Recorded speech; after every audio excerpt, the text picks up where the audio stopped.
Assalamu alaikum everyone. In Hinduism, there is a concept of pantheism, and according to that, they consider everything as God. They consider the stars, sun, moon, trees, and everything else as God. They even consider animals and humans as God as well. But in Islam, there is no such concept.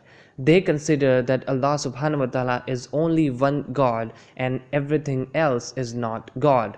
And that is why they don't worship any other God other than Allah subhanahu wa ta'ala.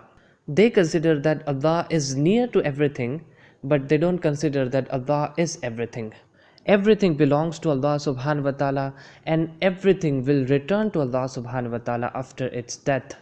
Now, even though these two religions have a significant difference with regards to their concept and understanding of God, there are many things, many characteristics that are mentioned in Qur'an about Allah subhanahu wa ta'ala, and we find the same characteristics mentioned in Hindu scriptures with regards to their God.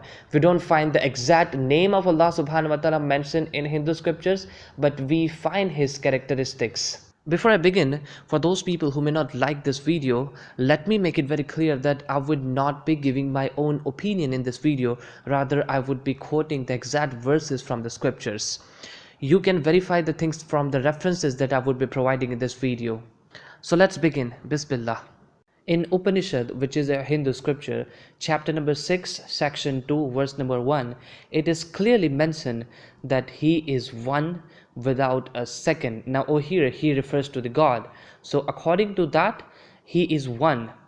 Now you would be amazed to know that Allah subhanahu wa ta'ala says a very similar thing in the Quran with a little bit change in the wordings, but the context is almost the same. He says in Surah Al-Ikhlas, chapter number 112, verse number 1, he says, "Say he is Allah who is one." Again, in Upanishad chapter number 6, verse number 9, it is mentioned that of him there are neither parents nor Lord. In chapter number 4, verse number 19, it is mentioned that there is no likeliness to him.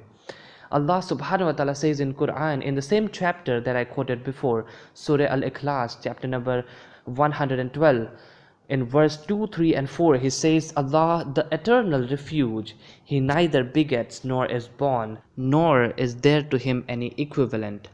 Muslims also believe that Allah subhanahu wa ta'ala doesn't have any parents. They also believe that no one is superior to Allah subhanahu wa ta'ala.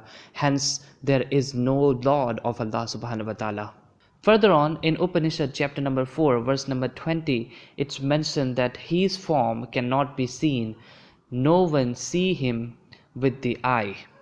Again, the similar thing is also mentioned in Quran in Surah Al-An'am chapter number 6, verse number 103. Allah subhanahu wa ta'ala says, "Vision perceives him not, but he perceives all vision, and he is subtle the acquainted."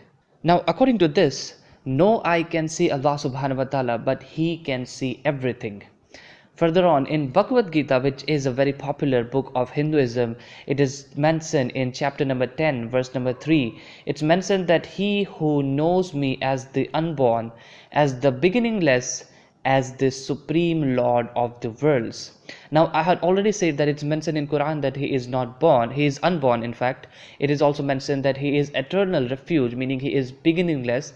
And in Quran, in the first chapter itself, the first verse is, all praises belongs to Allah subhanahu wa ta'ala, the Lord of the universe. Vedas are the most sacred and authentic Hindu scriptures, and in Yajurveda chapter number 32, verse number 3, it is mentioned that there is no image of him. It further says, as he is unborn, he deserves our worships. Now, Muslims do not have the image of Allah subhanahu wa ta'ala, nor they believe that Allah subhanahu wa ta'ala is born. And the first thing that one has to testify when he enters Islam, he has to say that there is no worthy of worship except Allah subhanahu wa ta'ala. These are just few of the verses that I have quoted. In fact, there are numerous such verses. If I could have quoted all of them, then it could have taken me more than an hour.